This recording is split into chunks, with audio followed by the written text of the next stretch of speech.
Nova Estela Ciência e Debate, um programa da TV PUC, um programa realizado já há vários anos, que tem procurado trazer para um público do mundo universitário, um público do mundo da cidade de São Paulo, um público do Brasil, temas que buscam colocar em debate, numa perspectiva histórica, a ciência que está presente na vida de todos nós, a ciência que invade o nosso cotidiano, a nossa residência, nosso trabalho, nosso lazer, e que tem uma história às vezes desconhecida, e o Nova Estela busca, através da participação de muitos professores convidados, colocar esta ciência e a sua história em debate aqui no nosso programa, de modo que a gente possa conhecer melhor as raízes daquilo que a gente tem hoje em dia como a ciência contemporânea, para poder também pensar melhor o futuro dessa ciência. Hoje nós temos a satisfação de receber a professora Vera Cecília Macchilini, do nosso programa de História da Ciência da PUC São Paulo, uma colaboradora participante desde o início, praticamente, que a gente está aqui na PUC São Paulo, um programa que talvez alguns dos nossos telespectadores ainda não conheçam, programa de estudos pós-graduados em História da Ciência da PUC São Paulo, oferece mestrado, oferece doutorado, alguns cursos de especialização aqui na PUC, e é um programa que já tem mais de uma década, bastante consolidado, com muitos mestres e doutores aqui formados, e que tem oferecido, talvez como pioneiro na América Latina, a oportunidade de que muita gente, oriundo de áreas muito variadas do conhecimento universitário, venham especializar-se, desenvolver-se na área da história da ciência. Professora Vera Cecília, muito bem-vinda ao Nova Estela. Obrigada. E eu tenho certeza que a gente vai ter um bate-papo muito especial, porque com toda a diversidade e variedade de temas já abordado, a Vera, eu sempre brinco um pouco com ela, ela tem o tema mais agradável, o tema mais gozado, mais alegre, que é o próprio tema do riso, o próprio tema da alegria. A Vera, há muitas décadas, ela estuda o riso e a alegria, obviamente, como já tivemos alguns convidados aqui, seja numa perspectiva da medicina, da psicologia, tem épocas no passado que isso tudo a gente já viu aqui no Nova Estela, se confunde, se entrelaça, Então eu queria que você contasse para nós um pouco da onde vem, quer dizer, quais são os estudos que você, ao longo desse tempo todo, foi tendo contato e que buscam justamente uma compreensão do riso e da alegria, dentro de uma perspectiva da história da ciência. Perfeito. Bom, obrigada pelo convite, Zé Luiz. Em 96 eu defendi meu doutorado e uma das coisas que me levou a este doutorado, onde eu trabalho com a questão do riso, da alegria e da saúde, foi o fato de que já naquela época, no final do século passado, já havia, tanto no Brasil quanto no exterior, a ida de palhaços, fossem voluntários, fossem profissionais, indo aos hospitais, alegrar pessoas internadas, e isso de um lado, essa coisa presente. E ao mesmo tempo, de estudos, leituras que eu havia feito relacionada com o passado, havia alguns autores que falavam do riso, da alegria ser uma coisa benéfica. Então, essas duas principais, digamos, conhecimentos e correntes que me fez me interessar no doutorado e estudar esse assunto. Que bacana. Então, isso é uma coisa também bastante diferente, porque muitas vezes a motivação ela vem mais pelo lado acadêmico, Como você falou, você ter a possibilidade de já ter uma certa visão de que você vai encontrar alguns caminhos, na bibliografia, nas documentações antigas, documentações também atuais como fontes secundárias, Tudo isso a gente vai falar daqui a pouquinho. Mas o bacana é que você tem uma motivação extra, que não é comum aqui nosso programa. Então vamos fazer um parênteses, né? O programa Nova Estela não é exclusivamente para tratar. Conta um pouco dessa tua participação nesse movimento de alegrar, né? Vamos falar um pouco do lado prático da coisa, sim. né? Bom, eu nunca trabalhei como voluntária em hospitais. Eu me interessei pelo assunto por conta da possibilidade da gente ter acontecendo no presente alguma coisa que poderia ter raízes no passado.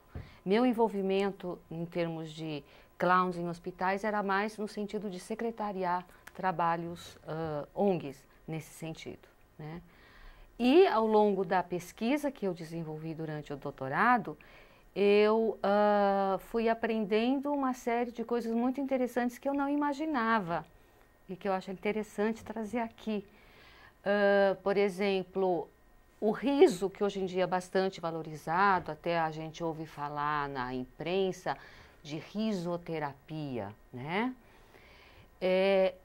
Em termos de ideias do passado, havia muita cautela em relação ao riso, inclusive pelo fato do riso poder ser, dependendo da definição que o autor teria, por exemplo, no século XVI.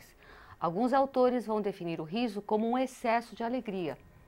E aí, dentro da visão médica antiga, que cultivava a moderação, e isso você já tem desde Platão, você já tem isso em Aristóteles, e evidentemente isso vai continuar com Galeno, Idade Média e Renascimento.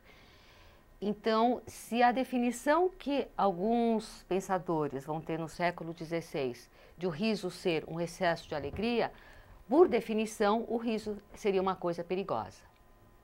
Ao mesmo tempo, a ideia, nós temos expressões populares até hoje, morrer de rir, morrer de alegria, né? Então, até a alegria, se fosse excessiva, segundo o pensamento antigo, poderia levar à morte. Então, o que se falava muito, isso você tem desde algumas passagens na Bíblia, né? No Antigo Testamento, você vai ter em vários lugares a ideia de que a alegria é uma coisa valorizada, a tristeza é vista como alguma coisa que debilita o corpo, que resseca o corpo, já a alegria é uma coisa positiva. Mas está também lá colocada a ideia de isso não pode ser exagerado, não pode ser exagerado, né? Então isso foi uma descoberta que me surpreendeu, eu não esperava. Porque você vai ter o Mikhail Bakhtin, que é um pensador russo, que foi muito influente na década de 68, quando o livro dele foi publicado sobre Rabelais, né? E foi publicado em 68 tanto na França quanto nos Estados Unidos. E este livro dá a entender a ideia de que justamente no século XVI, no Renascimento, os pensadores viam o riso com muito carinho, como uma coisa benéfica. E se você vai ler os autores médicos daquela época, a gente vai perceber, Bakhtin não teve essa oportunidade de ler fontes primárias. Eu tive essa chance, essa oportunidade. E aí o susto que a gente leva é que você descobre que no século XVI você vai ter vários médicos falando, ria com muita moderação, porque inclusive no caso das mocinhas pode provocar rugas na face se você rir demais, né? Dependendo da pessoa, você vai rir de uma maneira desbragada, você vai rir sem ter controle, aí você vai mostrar os dentes, e a gente sabe que no século XVI ainda não havia maneira de substituir os dentes que caíam, os dentes podres que estavam por aí. Então, se você até olhar para pinturas da época, você vai descobrir que geralmente são os beberrões, pessoas, você percebe claramente o nariz vermelho, pessoas com uma cara inchada, são esses que são mostrados rindo, porque são pessoas que não têm o controle sobre o corpo. Não sei se eu me perdi no meio de tudo isso. Não. Estamos indo super bem. Quer dizer que você tem uma parte do teu estudo que você buscou fontes primárias, né? Você mencionou para nós até o que o Bakhtin fez o estudo e fez algumas considerações sobre a exaltação ao riso, né? O Bakhtin estuda carnaval também, não é? Isso mesmo. Aqui no Brasil ele é bem conhecido por esse lado, Isso, né? isso. Então, alguém que se voltou muito para essas manifestações populares, né? Onde a alegria e a, né, a explosão de riso, né? De muita emoção é caracterizada. Mas você, por outro lado, olhando fontes primárias, né? Para os nossos ouvintes que não estão ainda habituados, né, com o Nova Stella, aqui nós temos na PUC São Paulo, né, além do programa de estudos pós-graduados em História da Ciência, que funciona no campus Marquês de Paranaguá, nem todo mundo conhece, né, a PUC é mais conhecida pela Monte Alegre, o seu campus, obviamente, principal, mas do outro lado da Consolação, uma ilhazinha de verde ali, muito agradável, a gente tem um campus de exatas e tecnológicas, né, ciências exatas e tecnológicas, onde o nosso programa está bem estabelecido e, inclusive, com um centro de documentação, que eu acho que provavelmente a Vera é uma super pessoa habilitada para falar desse centro, porque provavelmente você deve ter acesso ao material que você usou no teu doutoramento e nas tuas pesquisas posteriores, e eu sei que você até acompanha os alunos que lá vão aprender a usar esse material, né? Então você deve ter usado fontes vindas pelo CESIMA, como foi essa parte? Olha, na época que eu fiz o doutorado, e também as minhas colegas, ainda não havia esse acesso maravilhoso que hoje em dia nós temos em relação a você encontrar muitas fontes, muitos documentos pela internet. Tanto no caso da Márcia Ferraz, no caso da Maria Helena, no meu caso, a gente voltava do doutorado sanduíche com caixas e caixas de fotocópias. E isso é um privilégio que os estudantes de História da Ciência hoje em dia têm. Muita coisa de fonte primária você consegue adquirir entrando em sites de bibliotecas no estrangeiro e outros centros de documentação. Essa sorte eu, Márcia e a Maria Helena não tivemos. Entendi. E além do mais, também de lá para cá, o próprio centro foi adquirindo, né, uma quantidade sim, agora é muito fantástico, grande, é um acervo fantástico. que tem inclusive obras da tua área também, Também. que podem ser usadas por pesquisadores, tanto você como outros. E agora, você mencionou, eu já vi você apresentando trabalhos, tudo, quer dizer, esses estudos do riso, né, eles, como você falou, eles vêm desde a antiguidade, né, e vão em cada época distinta. Eu lembro assim, por exemplo, não sei se talvez você podia esclarecer, ou também se não for o teu foco, né, por exemplo, uma das coisas que chama muita atenção em termos da literatura e até do cinema hoje em dia, né, é o filme Nome da Rosa. Né? Bárbaro. Bárbaro, eu estava até outro dia discutindo esses casos excepcionais, onde intelectuais, né, como Humberto Eco, que antes de publicarem romances, eram como eu sou, como a Vera é, como tantos professores que vêm aqui no programa Nova Stella, somos conhecidos num público restrito, que é o público acadêmico, o público universitário. Né? E o Humberto Eco, como outros, eu estava pensando aqui no Brasil, a gente estava lembrando do Isaías Pessotti, né, um professor de psicanálise da Unesp, que um dia publicou um romance e também se tornou conhecido por um público mais amplo. Né? E o Eco foi justamente fazer esse pulo aí, essa ampliação do seu... Muita gente depois, quando eu participei de congressos, onde ele até estava presente, tinha gente que até meio com dor de cotovelo falava, mas ele está avacalhando, tal, como eu acho que é uma coisa muito bacana o cara conseguir, né, transitar. Ele continuou um acadêmico, continuou publicando seus artigos, apresentando trabalhos em congressos, mas obviamente depois do Nome da Rosa ele se embalou e fez outros romances. Sim. Mas o Nome da Rosa ele tem um lado que tem a ver com o teu tema, né? Porque, tem, no fundo, com certeza. Conta para nós aí.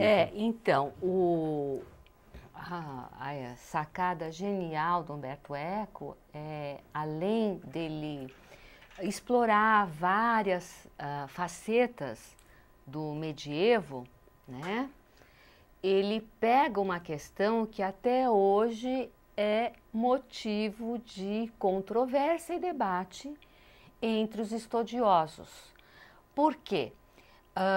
Existe, segundo alguns, a possibilidade de que a poética aristotélica tenha tido um segundo livro, então se fala Poética 2, e que essa Poética 2 trataria exclusivamente sobre a comédia, que o grande lance é o que é a comédia para Aristóteles. O que consta na Poética 1, que essa nós temos disponível, é muito pouco, muito pouco. E tem uma das versões manuscritas, fala que, e agora continua o livro 2 da Poética. Então, Umberto Eco bebeu dessa possibilidade que é altamente fascinante. Onde está esse livro 2? Supostamente na história, o livro 2 está lá, fala sobre a comédia, mas é um assunto tão terrível para a igreja, né? Na visão do Umberto Eco, a ideias do riso, da comédia, que quem for ler aquele livro tem que inclusive morrer envenenado, né? Agora, tem... Na hora que passar o dedo, né? Virar a página. Isso, exatamente, exatamente. É ali que o veneninho vai embora. Exatamente, na hora de folhear, né? Se fosse digital já não tinha problema. Não, não tinha mais problema, né? Mas... Como é que a gente vai ser um choque que vai dar no negro? O bonito, justamente o nome da Rosa, é que ele explora essa possibilidade, que é uma possibilidade que é mais vivida, evidentemente, no meio acadêmico, mas ele conseguiu trazer isso de uma maneira super interessante para o público. Várias pessoas leram O Nome da Rosa, talvez as sutilezas de algumas questões medievais passaram batidas para o público, mas é um romance policial. A parte principal é o romance policial em cima do livro 2 da Poética Aristotélica. Agora, essa possibilidade de haver o livro 2 hoje em dia está arrefecida. Já se acredita mais que, na verdade, esse livro 2 seria o que se fala que seria um tratado Coislianus. Como? Tratado Coislianus. What's this? É um tratado que, na verdade, é um tratado posterior, se eu não me engano, é do século... depois, antes de Cristo. É um tratado posterior, mesmo. É um tratado posterior a Aristóteles. Alguém escreveu, o nome Coislianus tem a ver com o nome onde está incluído este manuscrito, e são anotações de alguém que leu a poética aristotélica e fez algumas anotações querendo avançar algumas questões sobre a comédia e o que seria o risível, que a Poética 1 é muito breve e sucinta. Daí o grande mistério. Então, esse tratado Coislianus já é aquela tentativa de, ai meu Deus, será que não dá para a gente aprofundar mais essa questão? Porque é um assunto interessante, a ideia, o riso... durante muito tempo era o grande debate, será que o riso é o próprio do homem? Aliás, existe até o adágio, o riso é o próprio do homem, né? Que foi repetido durante muito tempo. Alguns autores discutiam até recentemente mas se a gente olhar um macaco, alguns macacos eles riem, chimpanzé, por exemplo. Se você pegar um chimpanzé e fizer cócegas, ele também vai rir. Só que estudos que foram feitos no final do século XX, mostraram que o homem ri de uma maneira diferente dos símios. O homem, ele ri enquanto ele expira, apenas quando ele expira. Já os macacos, eles riem quando eles gritam, se você quiser. Enquanto eles inspiram e enquanto eles expiram. Então, no caso do homem, o riso está muito ligado à ideia, provavelmente, da fala, porque nós falamos quando nós expiramos e nós rimos quando nós expiramos. Mas o Umberto Eco foi genial. Queria ter tido eu essa ideia. E você, esse comentário que você fez em relação aos macacos. Isso significa que o tema, você que é mesmo que você não tenha aprofundado, mas você que é uma interessada, que esse tema, na verdade, ele continua abordado, discutido, ele é atual ainda. Ele é atual, exatamente. Você tem, hoje em dia, na área de etologia, que foram estudos que foram feitos justamente no final do século passado, século XX, eu quero dizer, que então houve finalmente estudos acompanhando a fonação para ver se, porque então até o século XX havia dúvidas em relação se o riso é o próprio do homem ou também os símios compartilham isso com os seres humanos. Então é uma coisa que é relativamente recente. E ao mesmo tempo, por exemplo, quando você mencionou até que a gente vê em autoajuda, em revistas, né, essas coisas do risologia, né, de risoterapia, né, além desse lado de popularização que acontece hoje em dia com tudo, né? E tem até os clubes do riso que começaram na Índia, né? Os clubes do riso começou, acho que na Índia, se difundiu muito nos Estados Unidos. Aqui no Brasil nós também temos clube do riso, pelo menos tinha, não sei se ainda tem. Mas um monte de pessoas se reúne, um monte, digamos, 20 pessoas, 15, 20 pessoas, numa sala e começam a rir, mesmo que ninguém conte piada. Porque a ideia é o riso enquanto um exercício vocorrespiratório, que é uma ideia que já havia também no século XVI. A ideia do riso enquanto um exercício. E então você vai rir independentemente se alguma coisa engraçada te despertou ao riso, mas você vai rir enquanto um exercício. E parece então é um exercício que era praticado segundo o Mercuriali, que escreveu um livro sobre exercícios. Em que época? Século XVI. Século XVI. Ele vai Como falar ele dessa. Se chama? Mercuriali. Ele escreveu um livro sobre exercícios físicos, ginástica. E a ideia do Clube do Riso tem a ver com essa ideia de você vai rir, mesmo que ninguém conte piada, porque você vai estar exercitando a respiração, os músculos relacionados à respiração, você vai limpar os pulmões, quer dizer, as explicações do século XVI vão falar então de humores que estão tomando conta dos pulmões. Hoje em dia a explicação é um pouquinho diferente, mas hoje em dia até para pessoas que têm problema de bronquite, asma, há em alguns lugares nos Estados Unidos que eles estão aplicando essa ideia da criançada rir, provavelmente com palhaços, e a ideia é que, e parece que justamente esse tipo de terapia, mas é mais respiratória, não recorre à ideia da alegria, parece que com isso se consegue reduzir a internação das crianças. Interessantíssimo. Né? Agora, Vera, aproveitando essa linha e retomando o início da nossa bate-papo, quando você menciona, por exemplo, então a terapia hospitalar, né? Quer dizer, de se levar... Eu tive a oportunidade nas minhas andanças para abrir bibliotecas dentro de hospital, em alguns casos de ter a sorte, a oportunidade de cruzar grupos que lá estavam para fazer esse trabalho, então, de alegrar, principalmente o Hospital do Câncer, né, que são onde tem uma incidência infantil alta e, ao mesmo tempo, muito triste, né? Pela dificuldade de ter uma perspectiva de cura. Então, a gente tem um trabalho de leitura para essas crianças, com montagem de pequenas bibliotecas dentro dos hospitais. E, em alguns casos, eu tive a oportunidade de cruzar, né, na minha ação, junto com os palhaços, né? Como é que chamava o grupo que tinha aqui em São Paulo? Doutores da Alegria? Doutores da Alegria, Doutores da Alegria, né? Sim. E ver esse pessoal atuando, né? Agora, é interessante sobre o que você falou no final, porque você pode entender a função terapêutica, tanto do ponto de vista respiratório, né? Porque quando a gente ri, né? Mexe tudo e tal, mas eu acredito que, por exemplo, no caso dos Doutores da Alegria, há uma outra intenção terapêutica, né? Sim. Explica para nós isso aí. Ok. Isso é bacana. Na verdade, os Doutores da Alegria, eles foram muito felizes no nome que eles se deram, né? Wellington Nogueira que bolou o nome, Doutor da Alegria.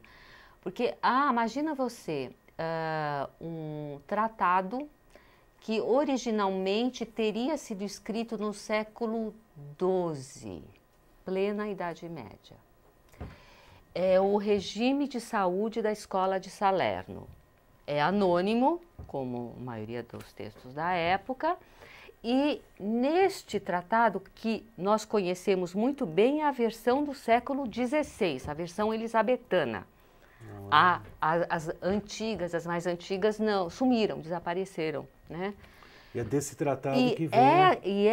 Justamente essa versão elisabetana do regime de saúde da Escola de Salerno, ela vai eleger 3 doutores como doutores que são bons para as pessoas cuidarem da saúde.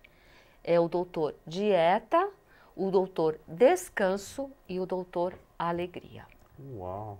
Eu vou ter que te interromper pelo seguinte, nós estamos terminando o nosso tempo do programa, então é o seguinte, eu gostei muito mesmo dessa, vamos dizer assim, dessa fundamentação para os Doutores da Alegria. Eu acho que Doutores da Alegria não é porque você secretariou o grupo. Não foram eles. Mas equivalentes, né, desses grupos. Eu quando tive essa oportunidade realmente de cruzar com o pessoal trabalhando, né, ali na prática, me impressionou muito. Então eu vou fazer a seguinte proposta, nós vamos ter que fazer o encerramento do programa, mas eu vou querer gravar com você um programa começando fundamentalmente para você retomar onde você parou, né, e dar para nós essa ideia de onde vem esse nome Doutores da Alegria, de onde vem essa ideia de que a gente pode influenciar a nossa saúde a partir do riso, a partir da alegria, a partir de certas ações que possam ser feitas, né?